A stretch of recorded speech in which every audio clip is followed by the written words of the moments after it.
Welcome to the Business Podcast, where we interview professionals across all industries.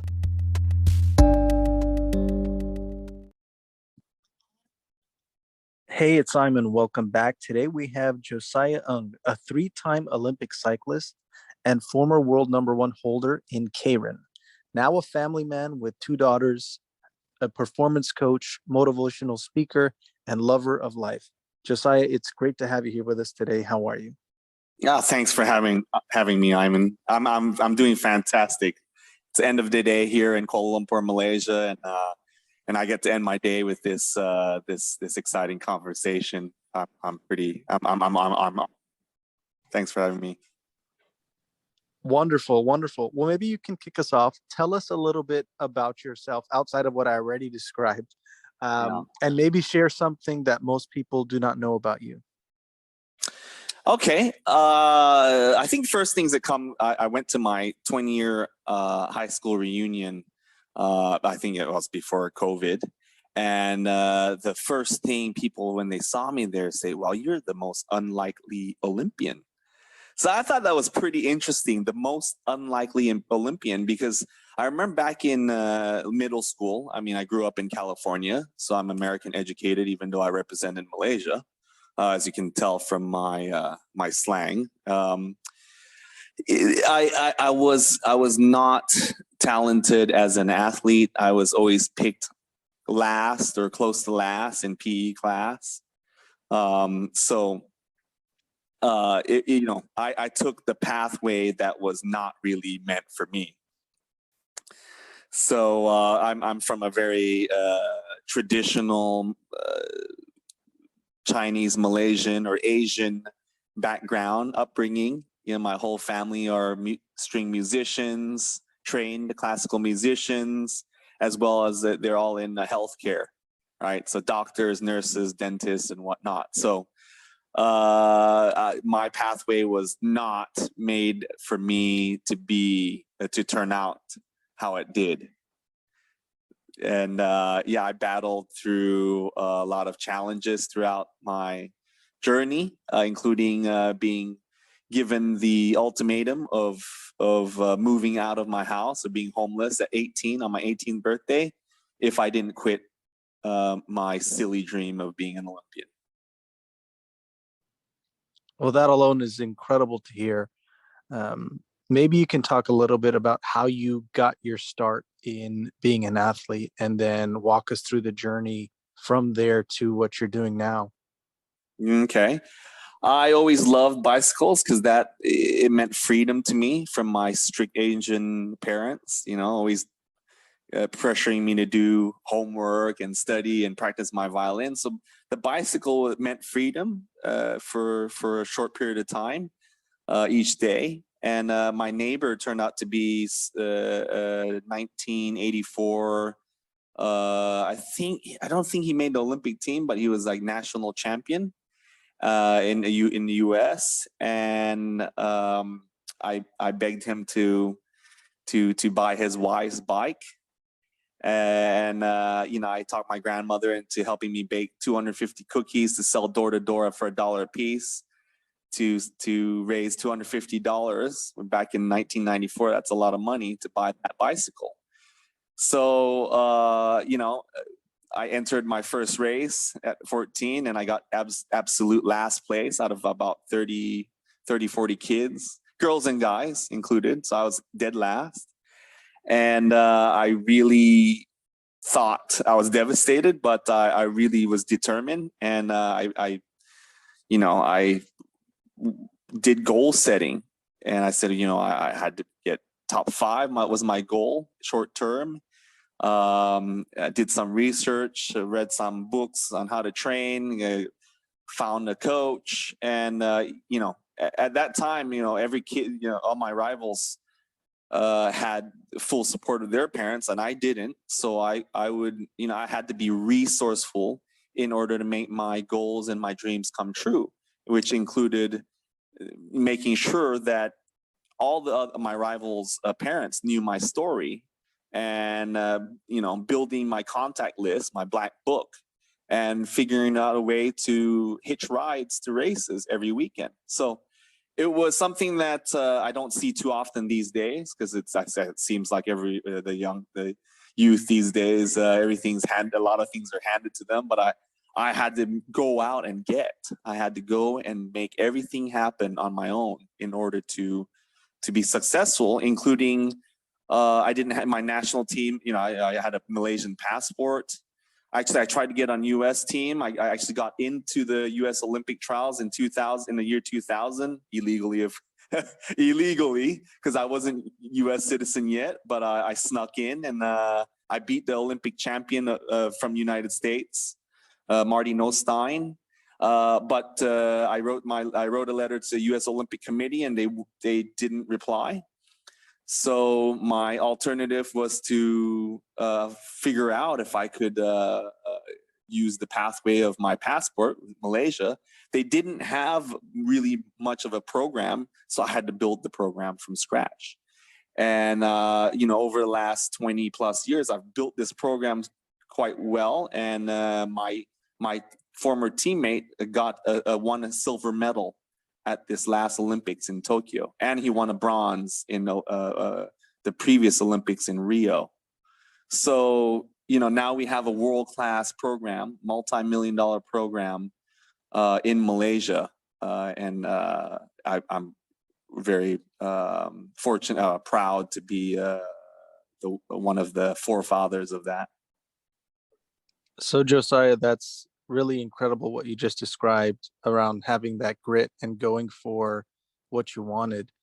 At a young age, you started competing and you couldn't afford to get the bike, so you worked with your family so that you can bake cookies and sell them. So it seems like you had a very early start on just going after what you wanted. And I think that has a lot to do with a certain mindset that you have. So maybe you could talk a bit more about the mindset that you've crafted and you've developed in order to win championships, in order to build programs for you to even compete. Yeah. Yeah. So this mindset is been a real asset for my family, for my livelihood. About the time right before COVID came, I started to build this, and with the help from the IOC and Airbnb, they were helping Olympians to make extra revenue, extra income, and so I just thought, okay, I'll go for it, and I titled it Olympian cultivating an Olympian mindset for everyday life. Because Olympian mindset's great and all, but if it's not relevant to the audience, and the audience is mostly non-sports people, right? So a lot of corporates or whatnot, a lot of tech companies, banking, insurance companies that want that edge, that Olympian mindset to help them achieve their targets, their goals, to help their team to the next level. So I racked up my brain and did some brainstorming, put matrix together, and identified key character traits that I built that could be that could help everyday people achieve their everyday goals. Of course, one of I can't share all of it, of course, but some of it's a lot of it's based on mentorship, cultivating mentorship, as well as goal setting. So those two things are key and applicable for almost everything in life, right? In your private life, in your career, of course in sports, and it's adaptable to all those. So yeah, so that's what I've been doing over the course of the pandemic, and it's grown from at first I was doing one-on-ones or small groups, and I think initially I charged 20 USD per person, and now I'm getting a hefty sum to speak for companies like Google, Intel, AWS, Microsoft, and the works. So it's been an incredible journey, and I've had a lot of growth as well for myself, as a speaker, as a leader, as a coach, and it's been fun. And I know I'm just scratching the surface too. So it's great. That's very inspiring to hear yet again. And Josiah, you mentioned how you had a Malaysian passport and you now reside there. And aside from the rich culture that it has and the incredible food and fusions of flavors that are there, what are some notable things about your experience having gone to Malaysia and set up your life right now as it is, in comparison to when you grew up in California? Maybe you can talk about that. Yeah. Okay. Okay. The first thing is the culture. I would say that, like American culture, the winning mindset, the need to win, is one of the pillars of American culture. The great American dream. Everyone, okay, can't say everyone, but it's widely practiced that you can be what you want to be. You can be a minority, but you can be the president of the United States if you put your mind to it, right? You can be an NFL player. You can be an Olympian. You can do anything. Americans tell their kids, their youth, you can do it, right? In Malaysia, it's a little bit different. Actually, it's a lot different. Over here, it's more of you don't stick out. Do something that's safe.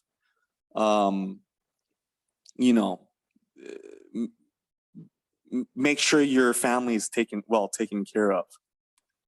Focus on sustainability. Don't dream too big, right? So over here, I've coined this phrase that when I coach,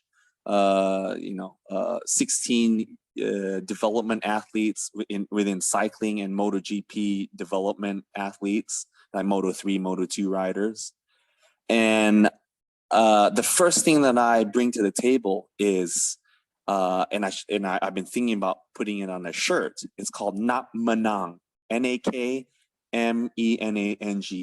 Nak Menang is literally translated as the need to win.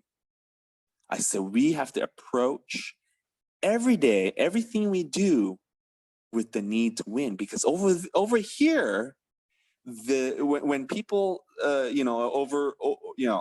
we're used in US, you're used to like go get them and go kick butt, or bring it on, or go do it, go win. Over here they say try your best. Or when you didn't win, you didn't do well, they say, oh, never mind, you tried your best. So that's the difference. I said try your best. That really bothered me. Try your best is like an excuse already for failure. So I try to reprogram the people that I work with, the young athletes, or those in corporate, right? The C-suites.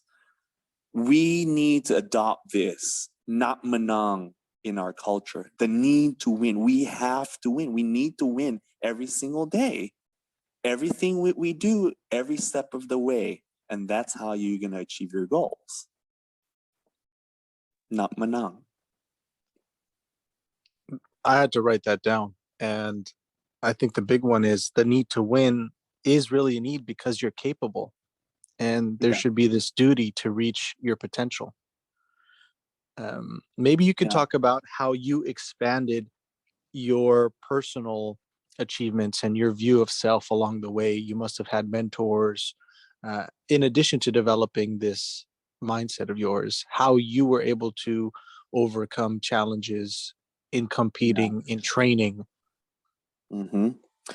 Yeah, so one of the modules that I make that I go through with everyone I'm working with is the mentorship module. Why? First, we go through why do we need mentorship? What is a mentorship?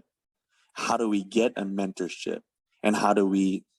What are the best strategies to grow that mentorship and menteeship? Right, so that both sides get something out of it.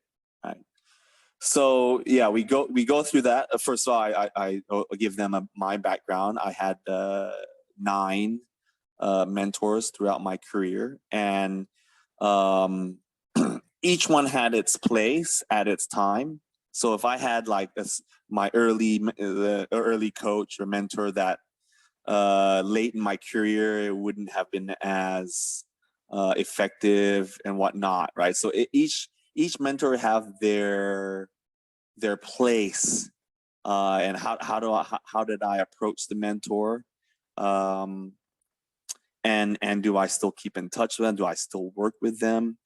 What kind of mentors? So general life mentors, sport specific mentor. You know, even my sports psychologist, I still keep in touch with him as a mentor. I still use him. I use what he can as a sounding board for a lot of my ideas. So yeah, I go pretty deep into that, and then we of course we make a bit of a roadmap for them just to get them started on their mentorship growth journey. That's great. As you were speaking, you're working with people who want to be very high performers, who want to compete on the world stage and to win. And Yes. with that comes a pressure in addition to a strong duty to achieve that, because when you say you want to compete at the Olympics, you're telling the people around you that you want to win, that you're going to win, that Yeah. you're going to make all your achievements count for the gold, if you will. And I'm curious what opinions you have when it comes to mental health, because a lot of athletes, or in general, it's recommended that to have good mental health, you want to be active. So Mhm. for sure, athletes are active. So what are some things that you've observed or you might have done to maintain that mental health, or what kind of opinions do you have about that topic in general? Mental health has, in my opinion, has to always be worked on. It's just no different than training your body. You stop doing that for 1 or 2 years, and you'll be out of shape, right? So, same thing with mental health. We have to always work on our mental health. Uh, we have to incorporate habits that are good, that feed the positive side of our mental health. For example, today is my 42nd birthday, and I took my wife to a hammam spa treatment for 3 hours. So within the spa treatment, of course, you have the scrub. They scrub your skin. It's a Moroccan spa. You're in this kind of sauna type room, um, and then after that you get a massage, and then after that you go in the hot tub. And then you cultivate your relationships because yeah, I booked it for my wife and myself. So it's physical and mental, right? So it's in a way it's part of my meditation for today. I had my deep breathing when I was getting my skin scrubbed, not just because it hurt too, right? Because it's the deep scrub. So I have. So this is a perfect example of something that I utilize to help me reset. I mean, I got 2 young kids. I'm it's can be very stressful to sleepless nights sometimes. Last night was a bad night for us when the kids were up. Then I had to wake up at 5:20 to go coach. And then so I had to reset. So mental health, right? Yeah, it's something that I'm still working on. It's something that we have to manage, right? Engine management, really. And meditation is key, right? Because that's the engine management part of our lives, and life management, to give our mind a break each day so that we can reset. And not, meditation, everyone thinks of maybe a Buddhism type, but there's many forms, and different types work differently for different people. For me, what works well is deep breathing exercises and deep tissue massage. Well, maybe one of the reasons I fell in love with my wife, who's a trained sports therapist, a deep tissue therapist. So, but it works. Management. Well, that's great to hear. That's great to hear. And what you said is a really unique word: engine management for your body, your mind, and your muscles. Mind, yeah, and that connection there. Yes, and it's really highly underrated. So most sports professionals, they focus a lot on recovery, on supplementation and whatnot, but until recently, not many broach the subject or delve deep into mental recovery. And I think that's something the general public also ignores for the most part until recently. I mean, you hear about it more and more, mental health, hashtags, but do people really delve into it? Do they identify? Do they study different types of strategies, of things that they can adopt in their daily lives to help them manage? I don't think that's very common now yet. Absolutely. And thanks for making those observations. We talked about it a bit around how you had helped to build the program that you now coach at. But maybe you could talk a little bit more about your thought process in deciding to pivot your career into doing that, and what were the motivations there? Yes.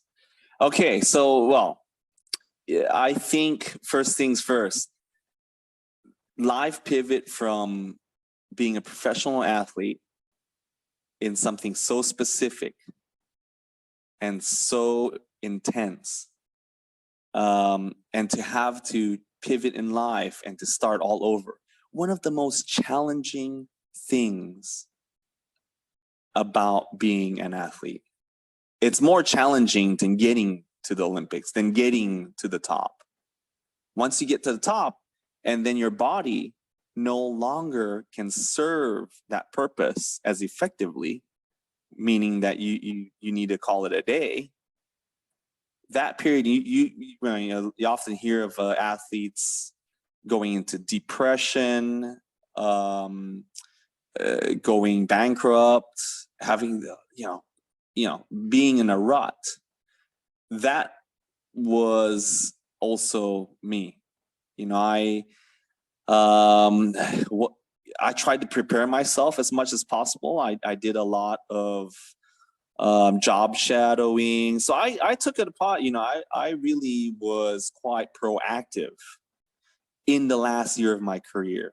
Okay, what's next? I need to get a head start, blah, blah, blah. I did network marketing because I knew the skill sets that help you to be a sharper salesperson. And, in almost everything we do in life can benefit from having sharper sales skills, right?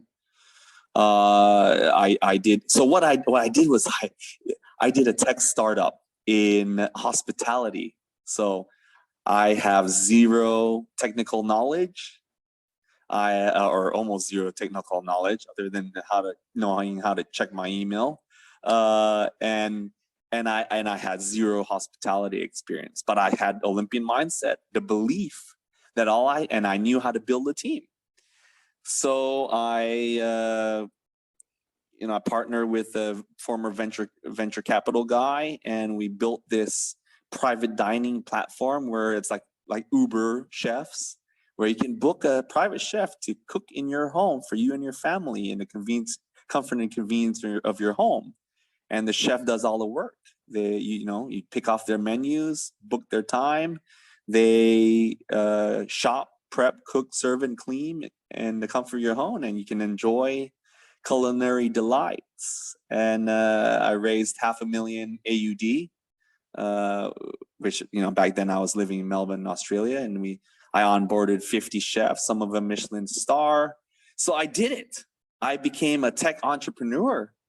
And I had dreams of going to Silicon Valley, raising more venture capital, Series A, Series B, going IPO, blah blah blah.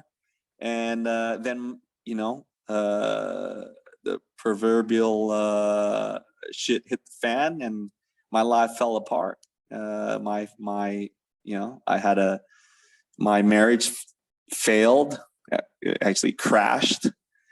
And it just didn't work out. So I had to figure out again, a year and a half later, start from scratch again. So it was quite the journey. So pivoting is tough. I had to, my divorce was really messy, involved a lot of lawyers, which was, I had sleepless nights. I decided one thing that really helped me, and that my sports psychologist, one of my mentors, he recommended that I take a little bit of time out. So I took a year and a half sabbatical, moved to Chiang Mai, Thailand, where all the hippies like to go, and reset. And there I found coaching, the Thai national team, figured out through social media. I was there, and they offered me an 8-month contract to help prepare their athlete for the Asian Games. And my former teammate would be my rival, right? Well, my athlete's rival. He was the current world champion at that time. And in 8 months, I helped their athlete do the almost impossible and beat the world champion, my former teammate, at the Asian Games on Merdeka, which is Malaysia's Independence Day. So, of course, back home in Malaysia, I was considered a traitor. I helped the neighbor, the enemy, to beat our beloved champion. So I had a lot of flack, and the pressure was to move back home and serve my own country, which I did after my contract was done. But then politics came into play, racial politics here. There's a lot of that here in Malaysia. And I didn't actually get the national team job. So I had to start from scratch. Okay, what next? And luckily, one of the things that came up, along with COVID, was this opportunity on Airbnb, and the IOC is an initiative to help Olympians to make extra revenue in whatever skill set they have. For example, if you're Olympian, that you can play guitar or drums, you can put that experience on Airbnb, and someone can hang out with you and play drums with an Olympian. So for me, it's I developed how to cultivate a mindset of an Olympian mindset, but have it apply to your everyday life. And little over a year and a half later, I'm helping some of the leading companies in the world, their teams achieve their goals, and to acquire an Olympian winning mindset. So Josiah, when you were talking about this platform that you created, that sounds like a great technology. What was it called? It's called Entertain with an I, like entertain in your home with our chefs, right? Oh, that's a really cool name. Yeah, I well, yeah, wonder. it was a fun process going through that branding exercise, the branding process. I learned a lot doing this tech startup. I learned about manage so many skill sets that I picked up that I use in my everyday life now. You know, I was the CEO, the chief eating officer. Yeah, and that's a bit of a branding thing too, right? So a lot of things are brand positioning, right? It's basically to catch people's attention with what you're doing. I learned a lot about stakeholder management, learned the process of capital raising, managing a team, pitching, you know, writing 1-2 pagers all the time to proposals. You know, I think sportsmen and sportswomen, that skill sets needed to survive and to thrive these days, especially early in the sporting journey, is written skills. So, you know, I would recommend that every aspiring professional athlete really nails down English class and public speaking class. Those skill sets come in real handy when you polish them up, because that's the way that you can make a living and you can get sponsors. You know, early on in my career, before I turned professional, years before I even went to the Olympics, I needed sponsorship because I didn't have the resources. I didn't have parents to help me. I was already, you know, on my 18th birthday, I was on my own, homeless, so to speak. I was couch surfing. So when I needed something like sunglasses, for example, and even though I was an established sportsman, I wrote letters to different companies, that local glasses manufacturers. And my first sponsor when I was 18, or no, 17, was called GOAT, GOAT sunglasses out of Southern California. And I remember the day they wanted to sponsor me. They really liked my proposal, my 2-page proposal, what I would do for them in return if they were to sponsor me.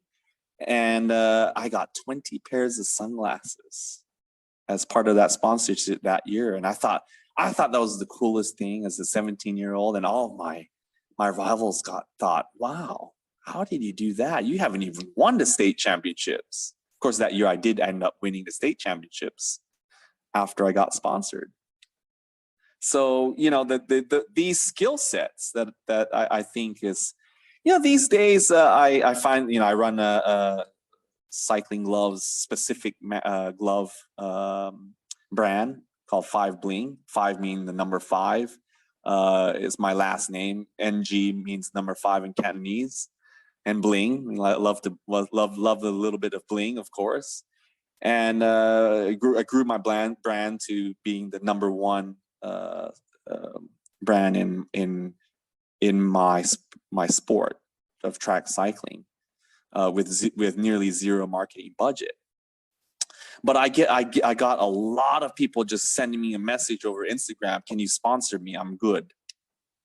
And I thought to myself, man, I could only do a little bit of a workshop for these guys and gals on how to position yourself and to write a proposal to get a sponsorship. It's not that difficult. And even now that I am retired, I'm still getting free products. I'm getting offers, getting paid to do some promotions, just because I have those core skill sets.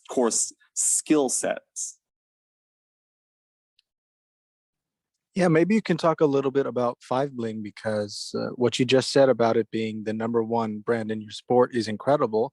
But what's equally incredible is that you went from founding a software company to a product company, a physical product.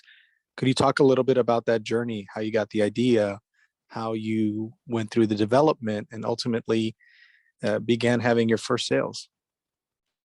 Yeah, this was, I think, my second Olympic Games. I really found that a lot of track cyclists were wearing baseball gloves, and I just thought it wasn't cool. And I'm like, surely there's a brand out there that can make specific gloves for what we need. We need aerodynamics, so we need aerodynamic but slippery material, and then we need gloves that basically are a second skin, not too thick.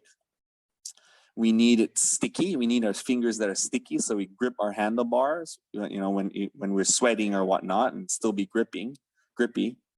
So I went out to sample all different kinds of gloves, and then I went to China to pitch my ideas to factories to help me manufacture gloves.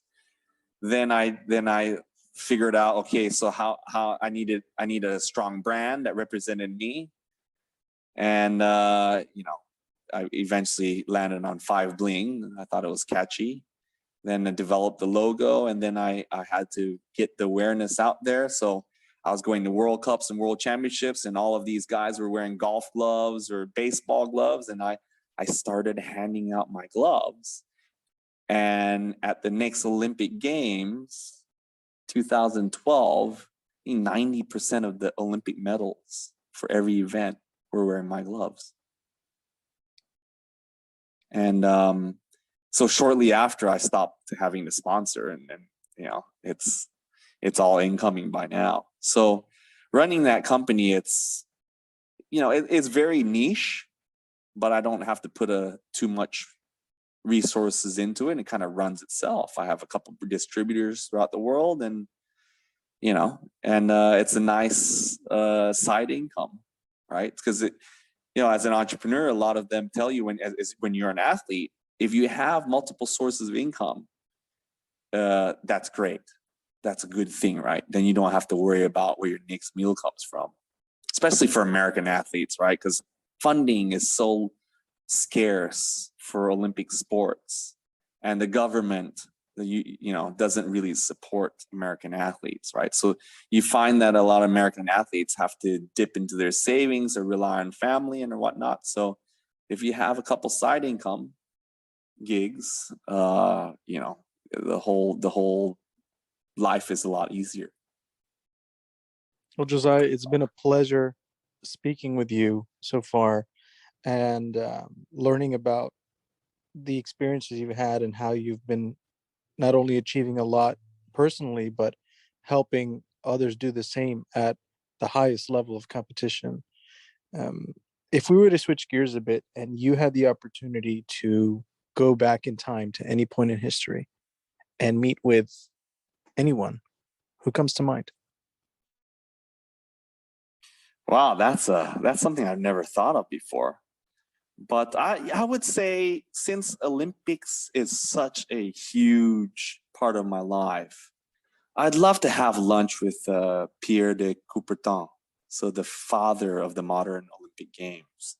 I think that would be interesting, or very, very intriguing. So that's who I would choose. Well, that's phenomenal. And of course, until we speak again, perhaps you could share a parting thought. Yeah. So I think I'll send everyone off with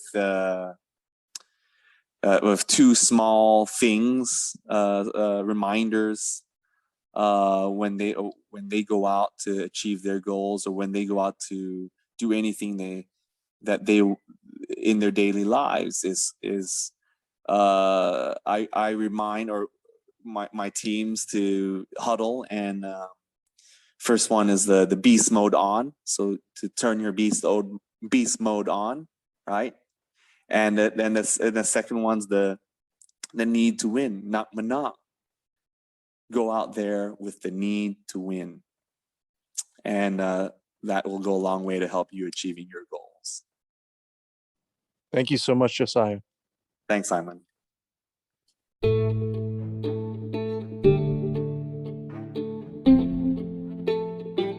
Thanks for attending the Business Podcast, and stay tuned for more episodes.